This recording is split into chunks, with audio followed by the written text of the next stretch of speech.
Hello and welcome to this new show that we are beginning here on this channel called Global Review, in which we would bring in the required academic rigor to analyze international affairs. We would be having focus on key publications, key resources that are coming in international affairs, and would also bring in many more issues and interviews, discussions that are required to understand how international polity is evolving.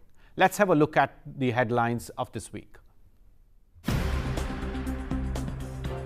Brazil's economy grew by 1% in 2017.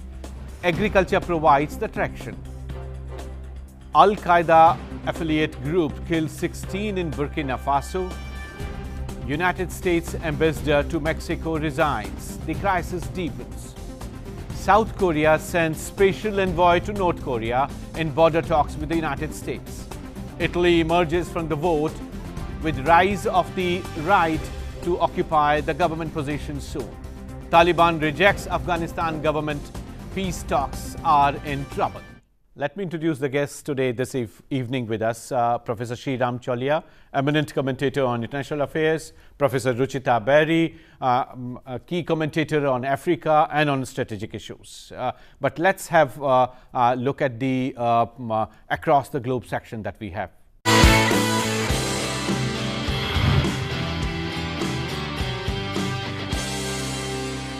The story that we are picking up today is on Trump's new tariffs, which are going to be affecting the global trade.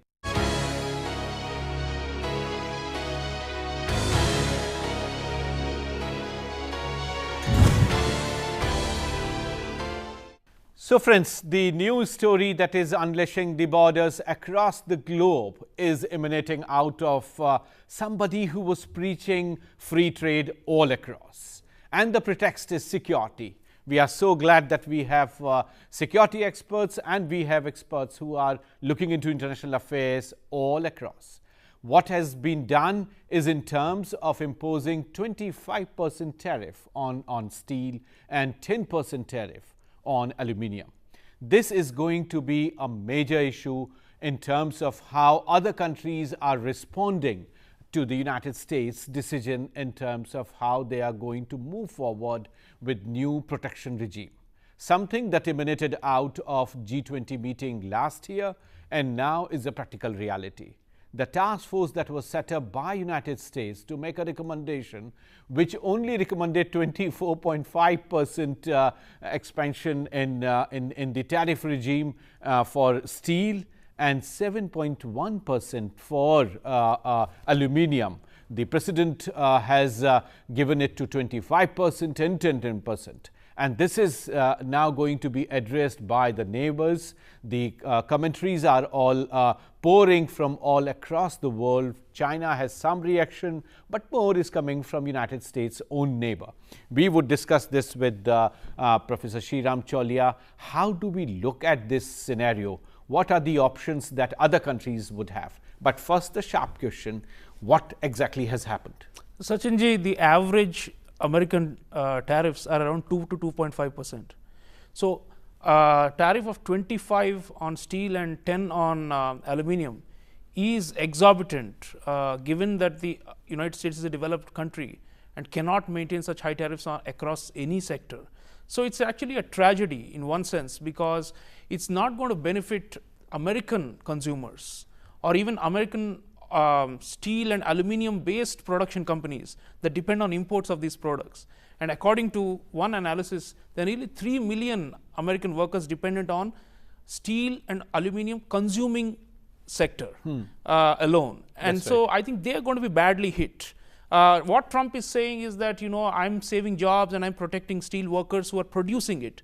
But frankly, the steel producers and aluminum producers are estimated to be only 140,000 people. And there is a union, United Steelworkers Union, that's pushing for this, and which is the voting base for Trump in certain states like Pennsylvania, Iowa, Ohio. But overall, if you see, there are many losers within the United States, not to mention across the world. Yeah. Big countries, developing countries like Brazil are affected, so is Mexico. Quite a few from that Asia. largely, Sreeram, is the target group, and that's where President Trump is trying to derive some advantage. But the pretext that has come up is in terms of security. And that brings us to you, Ruchita. The idea that within WTO, it would be justified under Article 21, which gives you leeway in terms of imposing duties if you are really concerned about certain imports, which may have imperatives for your security. How do you look at it? Do you see United States security in danger with the import of steel and aluminium? And what lessons you see other countries would be deriving out of this? Yeah, this is the first time that we've heard of a US administration using the security clause for imposing heavier tariff. And there have been reports which are coming in which say that earlier either the Republican or Democratic governments have not tried to do so because it will not only damage the economies of the other countries, but also the US economy itself, you know. And when you talk of security, I think security today is taken in a larger term. Yeah. Here we are looking at not just the traditional security which protects the state, but also the economic security and other security issues. So, so I think the worst losers of this step by President Trump is going to be the construction sector and the building sector within US, because they use exactly. So we come back to the domestic imperatives that Sreeram was really talking about. Yeah, and President Trump says, you know, that trade wars are good. I'm not really sure whether they are good. They're good and they're winnable, and America is going to win big. But I think it's a very naive approach, because George W. Bush had also imposed 30% tariffs on steel in 2002, 2003, and he had to withdraw them because of the retaliation and because it was found to be illegal under WTO rules. So but now, Sreeram, how you look at imperatives for other countries? Like today, we heard how the share prices are already tumbling. What happened in Japan yesterday? South Korea. Happened? What today's newspapers are reporting about Indian shares, particularly of Tata and other relevant companies in this sector. How you look at the larger scenario and the larger implication for other fellow developing countries? Sachinji, trade wars are bad and they are unwinnable, and there are losers on all sides. So Trump, I think, because he has always had this fetish for deficits, and he believes that deficits are bad. He thinks that deficits lead to loss of billions of dollars and loss of jobs for Americans. I think it's a very, what we call a neo-mercantilist kind of approach to trade, which is not based in reality and in contemporary reality of globalization. But that's the whole politics of it, right? Because Trump believes he wants to reverse globalization, and he wants to adopt protective barriers, and he thinks that that's how he can avoid what he calls the carnage that's going on with American jobs being outsourced to other countries. So I think it's a misguided policy, but on the other hand, he does have significant political support in some segments of American society.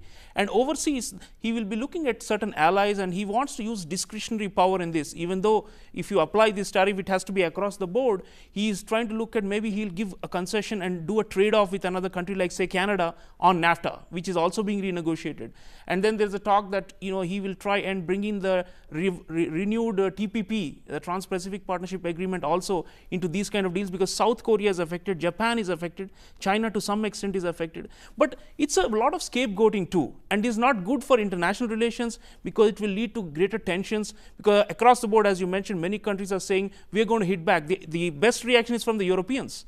Jean-Claude Juncker, the European Commission head, was saying this is a stupid move. That's the language he has used, and unfortunately we have now also forced to be stupid and to retaliate on the US. And this, Sreeram, it would also be extremely important for us to realize that how the gravitas that is required in international deliberations, particularly with Article 21 of WTO, what is getting sidelined is this collective commitment for multilateralism. That's right. That is what is getting affected. If global trade is set back as a result of this, and it also has ramifications for economic growth across the board. Many countries go into recession if their crucial export sectors are hit.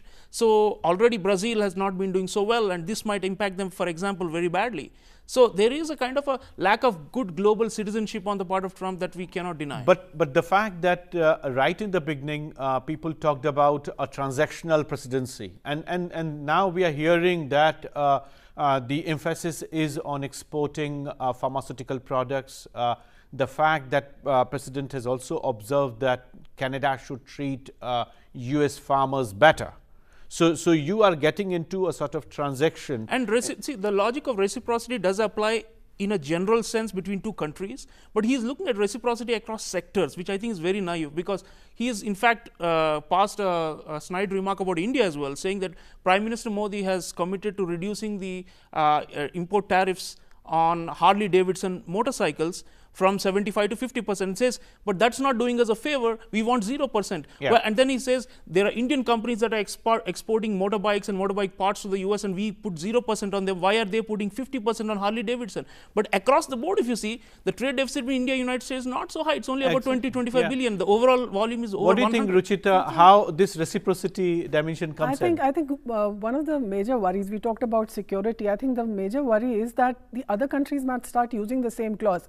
I'm not worried about the current, measure which Trump is taking. I'm not really sure whether that will really go through, whether it might just get watered down. But I think the kind of, example that is setting across board to across the globe, that other countries might start using the same clause, and that might really impact US even more. Think of the fact that if some country uses food supply as a threat to its national security, and it says that we are going to reduce food imports, and US is the biggest that's interesting. exporter. We would stop for a break now, and after the break we would look into stories that are going beyond the headlines. Let's have a break.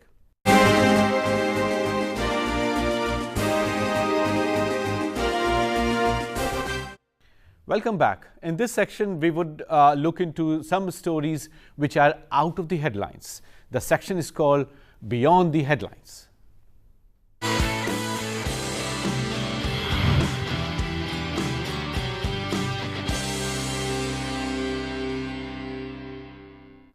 In this section, we are going to have a story on Asia-Africa Growth Corridor. The idea of Asia-Africa Growth Corridor emerged in the joint declaration issued by Prime Minister Narendra Modi and Japanese Prime Minister Shinzo Abe in November 2016. The AAGC will envisage people-centric sustainable growth strategy, details of which would be evolved through a process of detailed consultations across Asia and Africa, engaging various stakeholders. The AAGC will be raised on 4 pillars of development and cooperation projects: quality infrastructure and institutional connectivity, enhancing capacities and skills, and people-to-people partnership. The people-to-people partnership would be the unique feature of this initiative. The strengths of AAGC will be aligned with the development priorities of different countries and sub-regions of Africa, taking advantage of simultaneous homogeneity and heterogeneity among them. This would be undertaken to improve growth and interconnectedness between and within Asia and Africa for realizing a free and open Indo-Pacific region. The AAGC will give priority to development projects in health and pharmaceuticals, agriculture and agro-processing, disaster management, and skill enhancement. The connectivity aspects of the AAGC will be supplemented with quality infrastructure.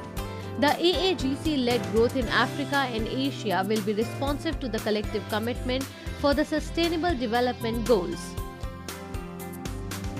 The AAGC Vision Study will use geographical simulation model to bring out the economic gains for Africa through its integration with India, South Asia, Southeast Asia, East Asia, and Oceania. The AAGC will contribute to develop institutional mechanisms and model for connecting business, people, and think tanks that represent and contribute to the integration efforts in Asia and Africa. So, Asia-Africa Growth Corridor offers a number of opportunities for India and Japan to work together with fellow developing countries. We have Dr. Ruchita Berry here with us. She has immensely contributed in terms of enriching the concept and the framework. So, Professor Ruchita Berry, what do you see how the philosophy of Asia-Africa Growth Corridor is going to help the fellow developing countries in Asia and in Africa? Well, I think the initiative of Asia-Africa Growth Corridor is really unique. It is an initiative which is launched by India in partnership with Japan, and the focus is to bring the two continents of Asia and Africa together by promoting free and open Indo-Pacific region and building infrastructure which is of quality and enhancing skills of the people. Now, this whole vision of Asia-Africa Growth Corridor was launched by Prime Minister Modi during the Africa Development Bank meeting which took place last year in May in Ahmedabad. He launched the vision document which was prepared in cooperation between RIS, area and IDE. And how you think, Ruchita, it fits in the larger sort of roadmap that the two prime ministers came up with in terms of open Indo-Pacific, which we heard last week when the president of Vietnam was also there? Yeah, I think, see, there are 2 or 3 philosophies which are merging in this. First is that of India, the current vision which is of Sabka Saath, Sabka Vikas, which is Prime Minister Modi's mantra. He talks about inclusive growth, which is for everyone. So this is something which is echoed by the Japanese also. They also agree to this kind of philosophy. And similarly, within Africa, there is been a move towards more inclusive growth. The Africa Vision 2063 also talks about this. It talks about achieving inclusive growth, sustainable growth within Africa. So I think the important part about the Asia-Africa Growth Corridor is that it believes in the philosophy of consultative process, which is something which has been the trademark of India's Africa policy. This is extremely important, Professor Chaulia, how you look at this consultative mechanism, bringing in all fellow countries together. What are the strategic imperatives of this? And as Ruchita very rightly mentioned, has huge economic opportunities. How you look at this? Yeah, consultation is of course India's way, and it distinguishes us from our other neighbor, which has been building a giant transcontinental connectivity project called One Belt One Road, which many of us believe has been a form of creditor imperialism, which involves debt and enforced debt and debt traps, and also foisting upon weak nations all kinds of infrastructure projects that can become white elephants later. So I think we have done the right thing, which is to do a bottom-up approach as opposed to a top-down one that Chinese have done. And I think this is very important for India to make a mark in connectivity diplomacy, because for all the flaws, that what the Chinese have proven is, it is only through connectivity that you become a great power. Especially in the developing world. So I think that we need to move in that direction, but of course with our own philosophy, as Ruchita was mentioning, and it will also help us leverage some new linkages. For example, Southeast Asia, which is ASEAN, which is our immediate neighbor, is being connected through new shipping route once the Asia-Africa Growth Corridor comes along with the east coast of Africa. So that covers the full gamut of the Indian Ocean, the Eastern Indian Ocean, the Central Indian Ocean, the Western Indian Ocean, and that is the great maritime domain. And then you go to Pacific, so you bring in Pacific. Western Pacific will also come into some extent if we have the Pacific island nations involved, with whom we are doing a lot of diplomacy. So if we can cover these grounds, I think strategically also for India, politically, to have Japan on board, and possibly the Australians. I mean, they are saying that we want to join hands with Japan and India in part of this. But tell me something, how you look at the possibility of several such initiatives coexisting, because the preliminary estimates show us that there is $1.3 trillion deficit in global infrastructure requirement. And Africa when we talk about sustainable development goals, countries after countries, all estimations are showing that we require huge resources.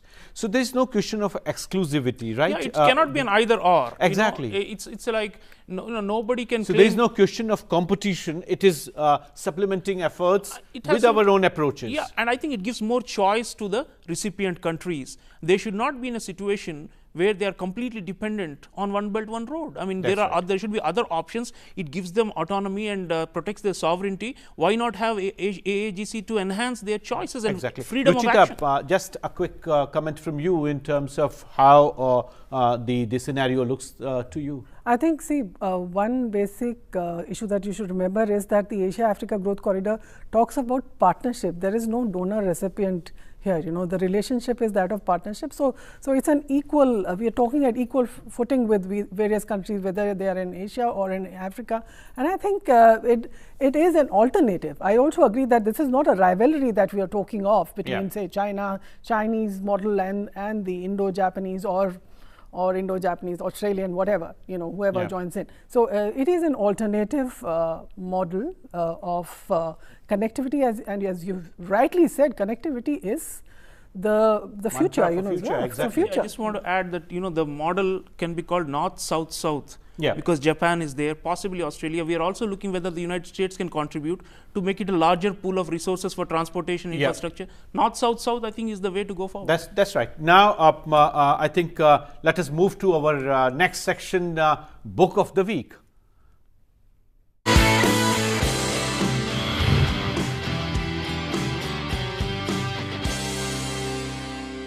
In this section, we would pick up one book or a resource material that we see as important that has come on the shelves, and today we have thought of picking up the report on Asia-Africa Growth Corridor. Ruchita, you have contributed to this publication. What do you think is the central message that we are getting out of this? The central message is that connectivity is important.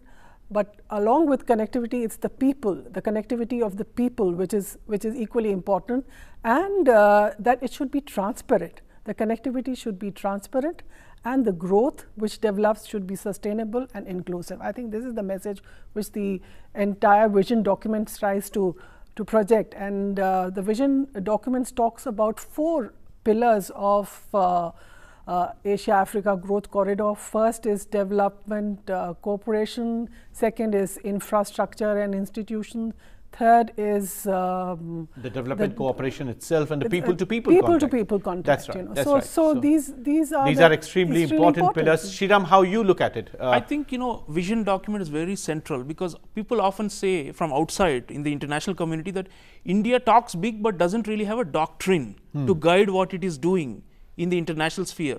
And they say it's like a mumbo jumbo of different projects here and there, and you have written your own last book was about our development cooperation, but it seems like there's no coherent philosophy guiding. But I think the vision document lays it out clearly. So anybody in the world, if they want to see what is India's ambition, what is India's, you know, contribution to global public goods and to net prosperity and net security of the world, this is one of the best you know, vision documents and books that can be read by the public.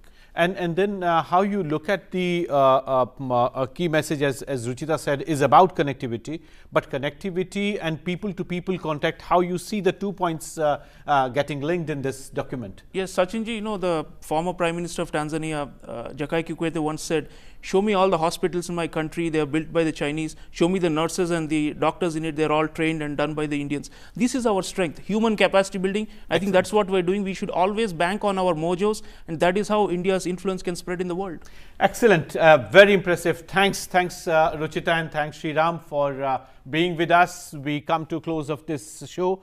Please do write us back your opinions, your ideas in terms of how you would like this show to move on. Thanks once again. Have a good evening, and we look forward coming back to you next week. Thank you.